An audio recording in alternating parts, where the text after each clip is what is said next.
गुलाबी नगरी जयपुर पर्यटन नगरी के तौर पर विश्व पटल पर ख्याति प्राप्त है। यहाँ पर एडवेंचर और ट्रैकिंग के लिए सबसे मशहूर अरावली पर्वतमाला से घिरी हुई नाहरगढ़ की पहाड़ी है।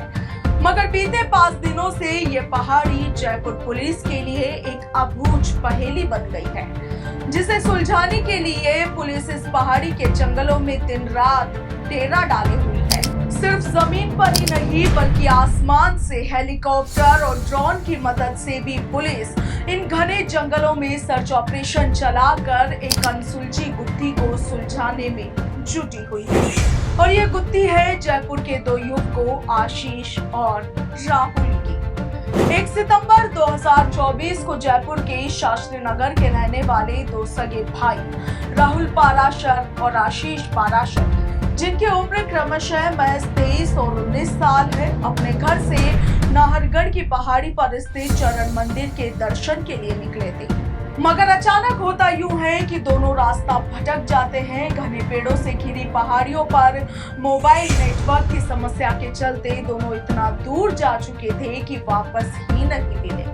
बात पुलिस तक पहुंची तो पुलिस ने सर्च अभियान चलाया, जिसके बाद सोमवार को पहाड़ी पर आशीष की डेड बॉडी पाई गई। मगर बड़े भाई राहुल की तलाश अभी तक भी जारी है। पुलिस अभी भी राहुल को ढूंढने की जद्दोजहद में जुटी हुई है और जयपुर के नाहरगढ़ इलाके में ये कोई पहली घटना नहीं है जिसने सभी के होश फाख्ता कर दिए हो। इससे पहले भी इस क्षेत्र में कई गंभीर घटनाएं हो चुकी है, जिनकी वजह से यह क्षेत्र अब खौफनाक लगने लगा है। उन घटनाओं पर भी बात करेंगे, मगर उससे पहले कुछ ऐसे सवाल जो अब सभी के मन में कौंधने लगे हैं। पहला सवाल ये कि नाहरगढ़ की पहाड़ी पर आखिर क्यों एक के बाद एक इस तरह की घटनाएं हो रही है? क्यों प्रशासन इन मामलों की ओर ध्यान नहीं देता है? आखिर क्यों जयपुर का मोस्ट फेमस टूरिस्ट स्पॉट अब मौत का कुआं बनता जा रहा है?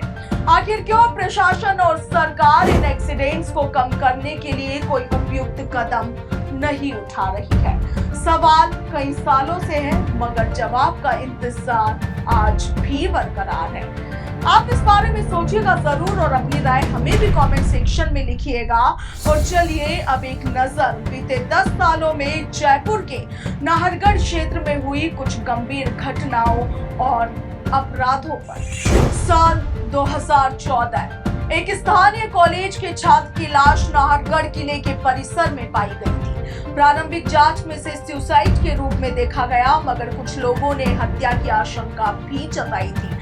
पुलिस ने इस मामले की गहनता से जांच की थी। साल 2015 पर्यटकों और स्थानीय लोगों के साथ नाहरगढ़ के घने जंगलों में कई बार लूटपाट की घटनाएं दर्ज की गई। कुछ मामलों में हथियारबंद अपराधियों ने जंगल में सैर करने वाले पर्यटकों को निशाना बनाया।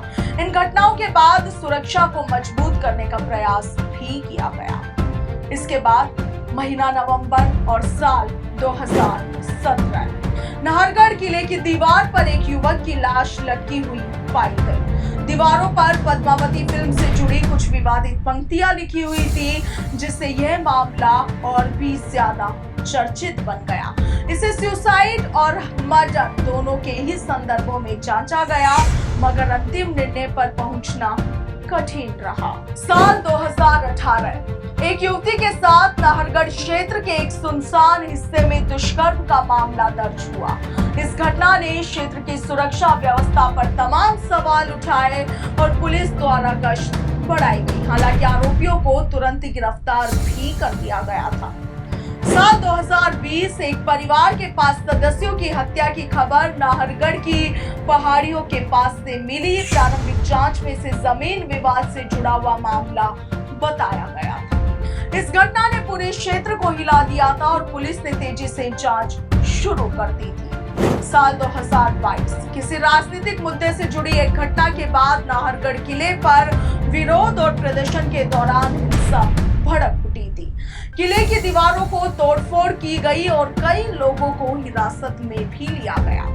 ये घटना राजनीतिक रूप से काफी संवेदनशील बन गई थी। साल 2023 नाहरगढ़ के जंगलों में पुलिस और अपराधियों के बीच मुठभेड़ हुई थी, जिसमें 2 कुख्यात अपराधी मारे गए। ये अपराधी कई संगीन अपराधों में लिप्त थे और लंबे समय से फरार चल रहे थे। पुलिस की इस कार्रवाई ने इस क्षेत्र में कानून व्यवस्था की स्थिति को सुधारने में मदद की और अब साल 2024 की ये बड़ी वारदात। इन घटनाओं ने नाहरगढ़ क्षेत्र में सुरक्षा व्यवस्था पर गहरी चोट की है और प्रशासन को इस क्षेत्र में सुरक्षा उपायों को सख्त करने के लिए मजबूर किया है। आपका क्या कुछ कहना है? किस तरीके से नाहरगढ़ पहाड़ी क्षेत्र को ज्यादा सुरक्षित आमजन के लिहाज से बनाया जा सकता है? आपकी क्या राय है? हमें कमेंट सेक्शन में जरूर लिखिएगा। फिलहाल के लिए इतना ही।